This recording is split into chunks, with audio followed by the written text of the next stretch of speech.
who'll be coming back to the board later on in the game with 6 subjects still to go. But now it's time to meet that very special guitarist that Mike spoke of earlier in the programme, Brian May from Queen.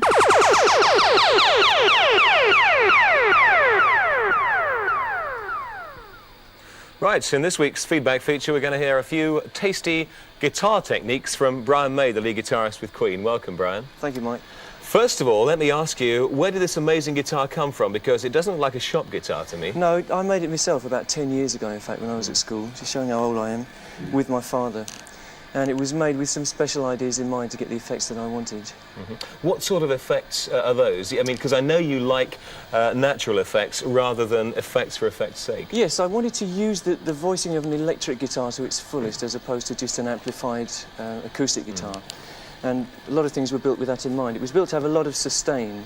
So normally, if you play a guitar without much amplification, it'll just go, just does that kind of thing. If you turn it up, and the body is built right so that you get acoustic feedback, it'll sustain for quite a long time, like this. In fact, if I was standing near the amplifier, you would sustain longer. You get a very rough sort of sound in it. I see that you're playing with a sixpenny piece, an old sixpenny piece. Yes, I've always used these for as long as I can remember. They're very versatile because you can get a very sharp effect by using the serrations. And you get a complete contact with the string because every little touch you can feel with your fingers. And you can also use them straight, in which case they make quite a mellow sound. So the mellow sound would be like this. Whereas if you turn it sideways, it'll go... In fact, the guitar was built with that in mind as well. I wanted to get a large tonal range, so that's why we have 3 pickups. And I have the ability to change the phases of the pickups. So if I use 2 pickups together, it'll make a sound like this. And if I reverse the phase of one of the pickups, it goes very trebly. Like this. And you can, I notice you're bending the notes quite a long way. You've got your strings very, very slack, it seems. Yes, I do work with slack strings. Not as... there are limits to how slack you can have them, because as you were saying earlier, you get to the point where you can't play chords in tune. But I like them fairly slack so that you can push them up a long way, because that's a very important thing about an electric guitar. So how high can you push those? These will go up about a fifth. This particular string will go up a fifth or so. This is...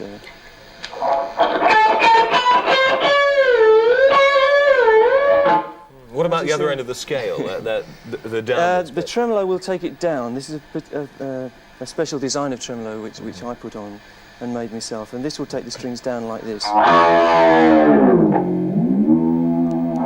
On a good day, that'll go down about an octave or so. You say you put your own tremolo on. Did you make that yourself? Yes, I made that all myself as well. It's filed out of mild steel and balanced on a knife edge. Obviously, you've got to be fairly precise when making these. You can't just stick them on any old how. No, there's a lot of thought goes into it. You have to make sure that the thing can bear the stress of the strings apart from anything else, because guitars tend to bend unless they're very carefully made. What about other techniques? I mean, is it possible to make your guitar sound a little bit like any other instruments at all? Yes, depending, particularly in the studio, if you get the right conditions, if you put the microphone in the right place and you get in the right place relative to the amplifier, you can get continuous sounds which sound more like a cello. So perhaps something like this.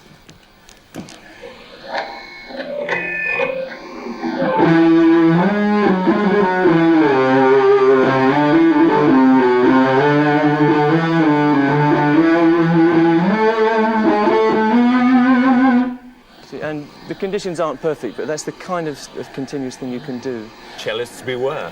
This hissing, this almost phasing sound I can hear. That is phasing, yes. Yeah, that is a phasing. I was using a phase pedal then, yeah, which is one of the effects which I do like to use on stage, because it gives the guitar a little bit more sustain and a little bit more depth, and it also has a nice top edge to get the clarity of the single notes out. The other effect I use, which you're probably going to ask me about, is the echoplex, which is in fact a modified echoplex, and it gives me, instead of an echo effect, it gives me a single repeat effect. So I can play a phrase and it'll come back at me, and I can play another phrase on top which can be in harmony or in counterpoint, or I can play a chord once and then play a lead on top of it. So it's like building bricks, you just build up. Exactly, yes, you can build up things. And it needs a lot of care, it needs a bit of playing around with to know the things which work and the things which don't, because you can get in a terrible mess if you play the wrong things. I can imagine. Obviously.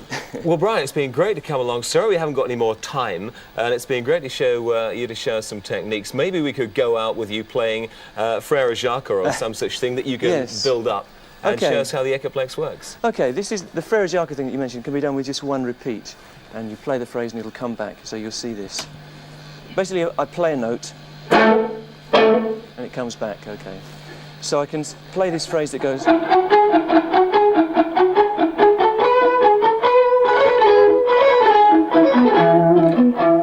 which is kind of fun.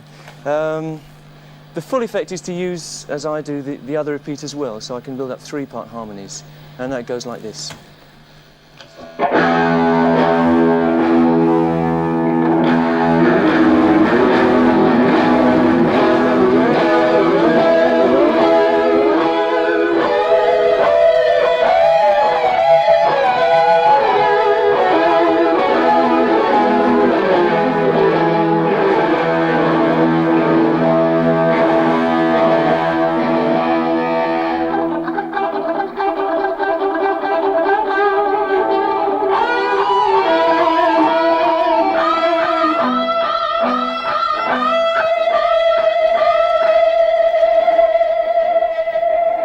Brian, what can I few say? mistakes. Thank you. My guitar Thanks, Mike. playing will never seem the same after that. We'll see you next week in another feedback feature. Meanwhile, it's back to Meg. Thank you very much, Brian and Mike. Next week in our feedback feature, we're going to be looking at some new developments in guitars with Lowell Cream and Kevin Godley.